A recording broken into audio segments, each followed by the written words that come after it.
Good morning! Jason's Life at 5 here. Welcome back to another adventure. Today is Monday, September 5th, 2022. It is Labor Day, the day off. I figured I'd have a little adventure. So we're going to head on out west to the Great Salt Lake and see what's going on. I hear there's a lot of changes going on out there recently, so let's go see what we can find. So upon my arrival at the Great Salt Lake State Park out here at the marina, you're greeted by kind of a jarring sight. All of these boats are lined up out in the parking lot, and as you approach the water and the docks where the boats would normally be waiting, you can see there's not a single boat out here. So it's really kind of the first inclination as to what's going on out here and the drastic water issue we're having at the Great Salt Lake. You can see the sign behind me which says that the boat ramp is closed due to low water. Should maybe be amended to almost no water. When I was out here in February, there was at least still a little bit of water where you could maybe get in and out of the entryway there. Hard to imagine how these used to float so many feet higher in the water, and now they're all sitting on dry ground. Please do not climb on the boats. Don't think that will be a problem today. Now, this is not the first time that the marina has had the boats pulled for shallow water. Back in 2016, it was too low. They had to pull out all of the boats and dredge the marina, which they did. And then in 2017, all the boats were back.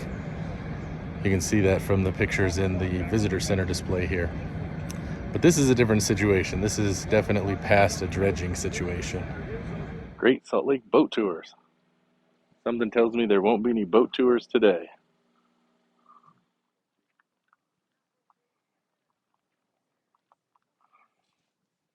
Now, when I was out here at the beginning of February, so about 7 months ago, this was the shoreline where my wife and my daughter and I stood to take a picture, and you could just see the water with the mountains in the background.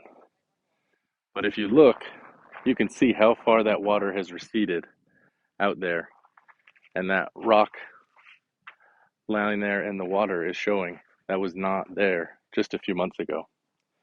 Really, really a striking change in just 7 months. It's hard to tell if that buoy is floating or standing on the bottom.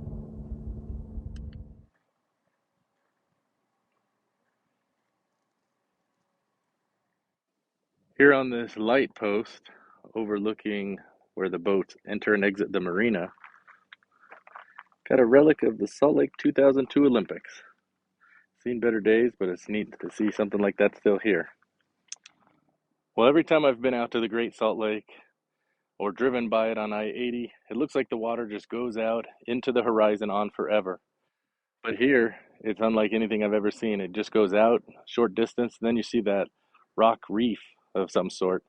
There appears to be a little water beyond that, which I'm sure there's much more out there, but it does give a stark, drastic view of what's going on, why the drought is so serious. And they say that, the problem with the Great Salt Lake is, yes, it's a saltwater body, but if there are animals that use it, but more importantly, they say that there's chemicals and metals and things in the salt bed that if the water recedes, those things will be able to be kicked up in the air, cause a lot of health problems for people as they blow out into the atmosphere. So certainly is a really sad situation, one that's drastic, and something that, we need to make sure, if we're out in the West, if we're in Utah, Salt Lake, try to see what we can do to conserve water, because, you don't think about it, but once I'm out here, I take a look, there's a real impact here. Saltaire used to be a seaside resort where people could come and enjoy a dip in the lake. Now you enjoy a trek to the lake. So I think that's going to do it for today. Certainly not, one of the most uplifting topics I think that I've covered, but something I'd heard a lot about recently and wanted to come out and see for myself. And glad I did. This is, really quite a jarring scene to view. So, hopefully we'll see some things change, maybe get some more moisture, get the lake filled up. But I think that's going to do it for today's adventure. Thanks for joining me today on Jason's Life in 5. We'll see you next time.